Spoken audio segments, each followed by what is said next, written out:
પ્રમુખના પતિ અને સ્થાનિક લોકો વચ્ચે તકરાર થઈ। હારીજ નગરપાલિકા દ્વારા ચાલતું રોડનું કામ સ્થાનિક લોકોએ અટકાવ્યું। સ્થાનિકો અને નગરપાલિકા પ્રમુખના પતિ વચ્ચે શાબ્દિક તકરારનો વિડીયો પણ વાયરલ થયો છે, જેમાં 3 દરવાજા વિસ્તારમાં રોડના કામ દરમિયાન કનેક્શનો કપાતા રોડ પર પાણી ભરાયું હતું। પાણીના નિકાલ માટે નગરપાલિકા પ્રમુખના પતિ સ્થળ પર આવતા સ્થાનિકો સાથે તેમની તકરાર થઈ। હારીજ પાલિકા પ્રમુખ ધરતીબેનના પતિ અને સ્થાનિકો વચ્ચે શાબ્દિક તકરારનો વિડીયો વાયરલ થયો છે। સંવાદદાતા ભરત ફોન લાઈન પર વધુ વિગતો સાથે જોડાયા છે। ભરત, હારીજમાં નગરપાલિકા પ્રમુખના પતિ અને સ્થાનિકો વચ્ચે તકરારનો વિડીયો સામે આવ્યો છે, શું ઘટના?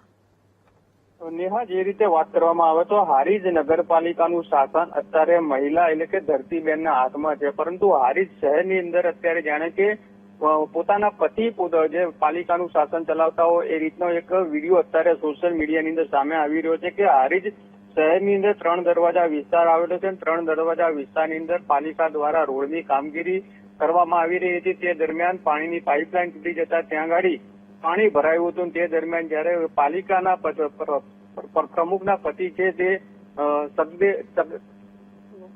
તેઓ ત્યાં પહોંચ્યા હતા, તેઓની અને જે સ્થાનિક લોકો છે તેઓની વચ્ચે જાણે કે શાબ્દિક પ્રહાર થયા હતા અને ત્યારે પાલિકાના જે પ્રમુખ છે તેઓના પતિ છે તેઓ સ્થાનિક લોકોને ક્યાંક ધમકાવતા હોય એ રીતનો અત્યારે વિડીયો અત્યારે સોશિયલ મીડિયાની અંદર વાયરલ થઈ રહ્યો છે, જેને લઈને સ્થાનિકોની અંદર ભારોભાર રોષ જોવા મળી રહ્યો છે। કારણ કે પાલિકા કામગીરી હોય છે અને પાલિકાની કામગીરી દરમિયાન જે રીતે રોડની અંદર ખોદકામ દરમિયાન જે પાઇપલાઇન તૂટી ગઈ તેના કારણે સ્થાનિકોની અંદર અત્યારે રોષ જોવા મળી રહ્યો છે।